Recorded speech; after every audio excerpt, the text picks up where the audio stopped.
اعوذ باللہ من الشیطان اللعین الرجیم بسم اللہ الرحمن الرحیم الحمد للہ رب العالمین الرحمن الرحیم مالک یوم الدین ایاک نعبد و ایاک نستعین اہدنا الصراط المستقیم صراط الذین انعمت علیہم غیر المغضوب علیہم ولا الضالین۔ محترم سامعین و ناظرین، خداوند عالم نے سورہ حمد خدا اور مخلوق کے درمیان ایک رابطہ ہے۔ یہاں پر ہم اس آیت میں پہنچے ہیں کہ اہدنا الصراط المستقیم، یہ ایک دعائیہ جملہ ہے۔ اہدنا الصراط المستقیم، پاک پروردگارہ ہمیں اس راستے کی ہدایت فرما جو صراط مستقیم ہے، یعنی جس پہ تیرا غضب نہیں ہے، جو رحمتوں والا راستہ ہے۔ صراط مستقیم اگر آسان لفظوں میں کہا جائے تو اس قانون الہی کو کہا جاتا ہے جس پر عمل کر کے صراط مستقیم دنیا میں ہے، یعنی کہ صراط مستقیم اس قانون الہی کو کہا جاتا ہے جس پر عمل کر کے انسان جنت تک پہنچ جائے، اسے صراط المستقیم کہتے ہیں۔ دنیا میں جس قانون الہی پر عمل کرے، شریعت پہ عمل کرے، وہی صراط مستقیم ہے۔ صراط مستقیم کہنے کا مطلب یہ نہیں ہے جس طرح دنیاوی راستے ہوتے ہیں، نہیں، بلکہ صراط مستقیم ان اعمال کو کہا جاتا ہے، اس قانون الہی کو کہا جاتا ہے جس پر مخلوقات کو، جس پر انسان کو عمل کرنا پڑتا ہے۔ عربی میں اہدنا یعنی کہ ہدایت کرنا کسے کہتے ہیں؟ اہدنا، پاک پروردگارہ ہماری ہدایت فرما۔ عربی میں ہدایت کا مطلب یہ ہے کہ کہیں پر بھی شفقت کے ساتھ، پیار کے ساتھ راستے کی نشاندہی کرنے کو اہدنا کہتے ہیں، یعنی مہر و محبت کے ساتھ، پیار کے ساتھ اسے رہنمائی کرنا، اسے اہدنا کہتے ہیں۔ اسی لیے ہم بھی، آپ نے سنا ہوگا کہ میں نے فلاں نے مجھے ہدیہ دیا، کہتے ہیں ہدیہ یعنی کہ بغیر قیمت کے کسی پر شفقت کرنا، اسے ہدیہ کہتے ہیں، اور اسی کو عربی میں اہدنا یعنی کہ میری ہدایت فرما، جو شفقت کے ساتھ کیا، جس میں غصہ شامل نہ ہو، جس میں پیار ہو، محبت ہو، احسان ہو، اسے اہدنا کہتے ہیں۔ یہاں پر ایک سوال ہے کہ کیا ہم ہدایت پہ نہیں ہیں؟ کہ بار بار سورہ حمد میں کم از کم ہر نماز میں 2 مرتبہ یہ کہنا پڑتا ہے کہ اہدنا الصراط المستقیم، صراط مستقیم کی ہدایت فرما۔ کیا ہم ہدایت پہ نہیں ہیں؟ اگر چلیں ہم ہدایت پہ ہیں تو یہی جملہ تو ہمارا رسول بھی فرما رہا ہے کہ اہدنا الصراط المستقیم، ہمارے امام بھی فرما رہے ہیں اہدنا الصراط المستقیم، اولیاء بھی، انبیاء بھی، سب اس جملے کو کہہ رہے ہیں اہدنا الصراط المستقیم۔ تو کیا وہ صراط مستقیم پہ نہیں ہے، ہدایت پہ نہیں ہے؟ ہمارا اہدنا الصراط المستقیم کہنا اور آل رسول کا اہدنا الصراط المستقیم کہنا، اس میں فرق کیا ہے؟ فرق یہ ہے کہ ہم جیسے جو بندے ہیں، جو گناہ گار ہیں، وہ کبھی بھی راستے پہ تو ہم ہیں، اہدنا الصراط المستقیم پہ تو ہم ہیں، لیکن صراط مستقیم سے کسی بھی وقت ہم ہٹ سکتے ہیں۔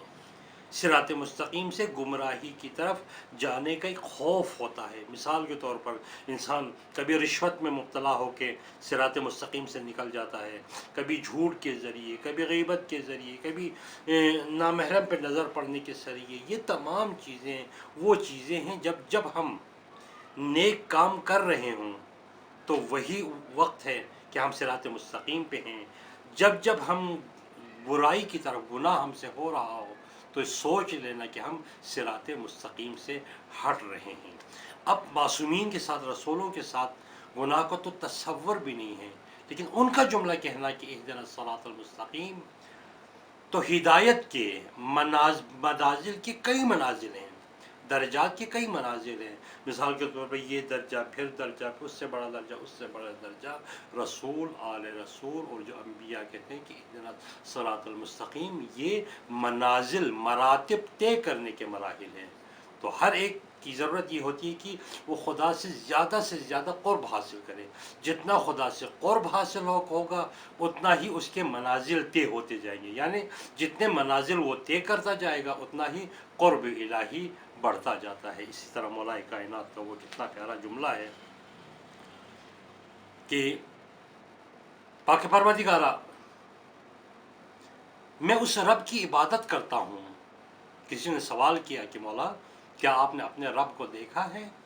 تو مولا کائنات نے فرمایا وہ خدا جو نظر نہ آئے اس کی کیسی عبادت کی جا سکتی ہے؟ لیکن تمہارا سوال کہ نظر آتا ہے تو ظاہری نظروں سے نہیں، خدا کو ظاہری نظروں سے نہیں بلکہ دل کی نظروں سے دیکھا جاتا ہے۔ جیسے مولا کا فرمان ہے کہ اگر خدا مجسم ہو کے میرے سامنے آ بھی جائے تو علی کے یقین میں اضافہ نہیں ہوگا۔ علی یقین کی اس منزل پہ ہے کہ اگر خدا مجسم ہو کے بھی قریب آ جائے تو علی کے یقین کے منازل میں اضافہ نہیں ہوگا، علی اس منزل پہ ہے۔ تو قرب الہی، یقین الہی کے منازل کو طے کرنے کے لیے دعا جو کرتے ہیں، اہدنا الصراط المستقیم، پاک پروردگارا ہمیں ہمارے منازل کو طے کرا۔ یہ جملے ہیں۔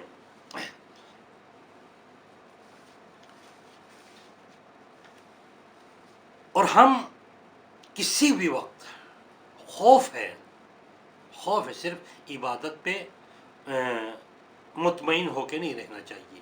جتنا عبادت کرتے جائیں گے اتنا ہی خوف الہی دل میں بڑھ جانا چاہیے۔ کہیں میری عبادت کی، شیطان سے کسی نے پوچھا کہ شیطان تم لوگوں کو کس طرح گمراہ کرتے ہو؟ تو شیطان کہتا ہے کہ میں کبھی اسلحہ لے کے نہیں جاتا، جو انسان کے پاس اسلحہ ہے اسی کو چھین کر اسی پر میں حملہ کر دیتا ہوں۔ اگر کسی کے پاس علم ہے تو شیطان اسی علم کے ذریعے اس کو گمراہ کرنے کی کوشش کرتا ہے۔ اگر کوئی زیادہ متقی ہے تو تقویٰ کے ذریعے ہی اس کو گمراہ کرنے کی کوشش کرتا ہے۔ جس طرح اس عابد کا وہ واقعہ کہ ایک عابد 70 سال سے عبادت کر رہا تھا، شیطان وہاں پہ قریب آیا اور اس نے بھی عبادت شروع کر دی۔ شیطان نے کہا تھا کہ میں عابد کو خراب کروں گا۔ عابد نے دیکھا کہ عابد تھک جاتا تھا، عابد کو بھوک لگتی تھی، عابد کو پیاس لگتی تھی، لیکن وہ جو نیا عبادت کرنے والا آیا ہے نہ وہ تھکتا تھا، نہ اسے پیاس لگتی تھی، نہ اسے بھوک لگتی تھی۔ عابد نے سوچا کہ کاش میری بھی عبادتیں اس کی عبادت کی طرح ہو جائے۔ وہ قریب آیا، عابد قریب آیا، جیسے ہی پوچھنے لگا وہ دوبارہ نماز شروع کر دیا۔ ٹائم نکال کے اس عابد نے جیسے ہی وقت نکلا وہ اس نے نماز ختم کی۔ عابد نے سوال کیا کہ اے آنے والے عابد، تو خدا کے کتنا قریب ہے، تو اتنی عبادتیں کس طرح کرتا ہے؟ نہ تجھے پیاس لگتی ہے، نہ تجھے بھوک لگتا ہے، نہ تجھ میں تھکاوٹ ہوتی ہے۔ میں تھکتا بھی ہوں، پیاس بھی لگتی ہے، بھوک بھی لگتا ہے، لیکن تم نہ تھکتے ہو نہ پیاس لگتی ہے، کیا وجہ ہے؟ تو وہ عابد، وہ جو بن کے آیا تھا، شیطان جو بن کے آیا تھا، وہ کہتا ہے کہ عابد مجھ سے ایک ایسا گناہ ہوا ہے، جب بھی میں تھکتا ہوں وہ گناہ یاد کرتا ہوں، جب بھی پیاس لگتی ہے میں اس گناہ کو یاد کرتا ہوں، جب بھی بھوک لگتی ہے میں اس گناہ کو یاد کرتا ہوں، تو میری بھوک ختم ہو جاتی ہے، پیاس ختم ہو جاتی ہے اور تھکاوٹ ختم ہو جاتی ہے اور میں عبادت کرنے لگتا ہوں۔ تو عابد سیدھا سادہ تھا، اس نے کہا کہ تو اے عابد مجھے وہ گناہ بتا تاکہ میں وہ گناہ کروں اور تیری طرح عبادت کر سکوں۔ اس گناہ کے پیچھے اس نے بتایا کہ فلاں جگہ پہ جا، وہ غلط کام کر۔ وہ عابد گیا، وہاں پہ پہنچا تو دیکھا کہ ایک عابد میرے دروازے پہ کھڑا ہے۔ اس فحاشہ عورت نے کہا کہ اے عابد، جو بھی تمہیں جس نے بھی سکھایا ہے وہ کوئی عابد نہیں بلکہ شیطان ہوگا، کیونکہ دیکھو جب کسی کپڑے پہ داغ لگ جائے تو داغدار کپڑا اچھا ہوتا ہے یا بغیر داغ کا اچھا ہوتا ہے؟ کسی کوئی کپڑا پھٹ جائے اور اس پہ پٹی لگائے تو پٹی والا کپڑا اچھا ہوتا ہے۔ اب جا کے واپس جا کے دیکھو، اگر وہ وہیں پہ عبادت کر رہا ہے تو وہ عابد ہے، اگر اس جگہ پہ نہیں ہے تو پھر وہ شیطان ہوگا۔ وہ عابد واپس آیا تو دیکھا کہ واقعی وہ وہاں پہ نہیں ہے، تو شیطان اس عابد کو عبادت کے ذریعے گمراہ کرنا چاہتا تھا، عالم کو علم کے ذریعے گمراہ کرنا چاہتا ہے، پیسے دولت مند کو دولت کے ذریعے، غریب کو غربت کے ذریعے، جو بیمار ہوتے بیماری کی وجہ سے، کیونکہ خداوند عالم کی طرف سے یہ افضل لوگوں پر عنایات ہیں، لیکن شیطان اسی کے ذریعے عالم میں تکبر ڈال دیتا ہے، پیسے والوں میں غرور ڈال دیتا ہے، جو غربت میں ہیں اس میں ناشکری ڈال دیتا ہے، اور یہ تمام چیزیں گمراہ ہونے کے خطرات ہیں۔ اس لیے فرمایا اہدنا الصراط المستقیم، ہمیں کہنا چاہیے اہدنا الصراط المستقیم، پاک پروردگارہ تو نے ہمیں صراط مستقیم پہ رکھا ہے، اب ہماری دعا یہ ہے کہ ہمیں صراط مستقیم پر باقی رکھا۔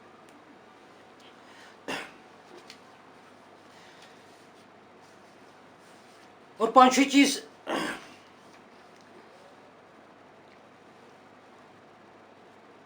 خداوند عالم نے رسول پاک سے ارشاد فرمایا کہ لولاک لما خلقت الافلاق، اے میرے حبیب اگر تجھے ہدایت کے لیے نہ چنتا تو میں نے اس کائنات کو خلق نہیں کرنا تھا۔ خداوند عالم نے کائنات کو خلق کرنے سے پہلے رسول کی ذات کو خلق کیا، یعنی کہ ہدایت پہلے، ہدایت پانے والے بعد میں۔ یہ خدا کا ایک انصاف ہے، تقاضا انصاف یہ ہے کہ ہادی پہلے بھیجا ہے، اس کے بعد اس ہدایت پر عمل کرنے والے ہیں۔ اسی لیے کیوں رسول اللہ کو کیوں بھیجا؟ ایک سوال ہے کہ رسول اللہ کو بھیجنے کی کیا ضرورت ہے؟ رسول کو کائنات سے پہلے خلق کیا، کہتے تاریخ کی کتابوں میں یہ ہے کہ اس کائنات کے خلق کرنے سے 9 لاکھ سال پہلے رسول کے نور کو پیدا کیا۔ تو رسول کے نور کو پیدا کرنے کی وجہ تو کہتے ہیں کہ راہ ارتقاء کے تلاش کرنے والے، تجھے اس لیے خلق کیا۔ خداوند عالم رسول سے فرماتے کہ تجھے اس لیے خلق کیا تاکہ راہ ارتقاء پہ، یعنی کہ ہر انسان کو ارتقاء کی منازل طے کرنی چاہیے، تاکہ راہ ارتقاء پر عمل کرنے والے تیرے نور کی روشنی پہ قدم بڑھاتے ہوئے قرب الہی حاصل کریں، ہدایت کے منزلیں طے کریں۔ اس لیے محمد تجھے خلق کیا ہے۔ اسی لیے امام جعفر صادق سلام اللہ علیہ کا سے کسی نے سوال کیا کہ مولا بتائیے کہ سورہ حمد میں اہدنا الصراط المستقیم سے کیا مراد ہے؟ تو امام نے فرمایا الطریق و معرفت الامام۔ ہدایت مستقیم کی دعا کرنے کا مقصد یہ ہے کہ الطریق وہ راستہ، و معرفت الامام، جہاں جس راستے پہ چل کے معرفت امام کو حاصل کرے، اور معرفت امام حاصل کرنے کے بعد معرفت توحید معرفت امام کے ذریعے رسول سے۔ اسی لیے رسول نے نہیں فرمایا تھا کہ انا مدینۃ العلم وعلی بابھا، اس راستے سے جب تک نہیں جائیں گے، اگر اس راستے سے کٹ جائے، امام کے راستے سے ہم نکل جائیں، رسول کے راستے سے نکل جائیں، تو معرفت الہی، خدا کو ماننے والے تو بہت سارے ہیں، لیکن جب راہ رسالت اور راہ امامت سے ہٹ جائے تو وہ کسی کا خدا گائے بن جاتا ہے، کسی کا خدا آتش بنتا ہے، کسی کا خدا ستاروں کی پرستش شروع کر دیتا ہے، چاند کی پرستش شروع کر دیتا ہے، سورج کی پرستش شروع کر دیتا ہے۔ اس لیے معرفت الہی کو حاصل کرنے کے لیے ضرورت ہے محمد اور آل محمد کی روشنی کے ذریعے ہدایت پاتے ہوئے ہم خدا تک پہنچ جائیں۔ اسی لیے امام نے فرمایا واللہ نحن صراط المستقیم، ہم ہی صراط مستقیم ہیں۔ اگر اس لیے صراط مستقیم، امام سے نہ آگے بڑھنے کی کوشش کریں، امام سے نہ پیچھے زیادہ رہنے کی کوشش کریں، نہ امام کے دائیں بائیں رہنے کی کوشش کریں، بلکہ امام اسے کہتے ہیں جس کے قدموں پہ قدم رکھتے ہوئے بالکل ان کی پیروی کرتے ہوئے خدا تک پہنچنا، اسے صراط المستقیم کہا جاتا ہے۔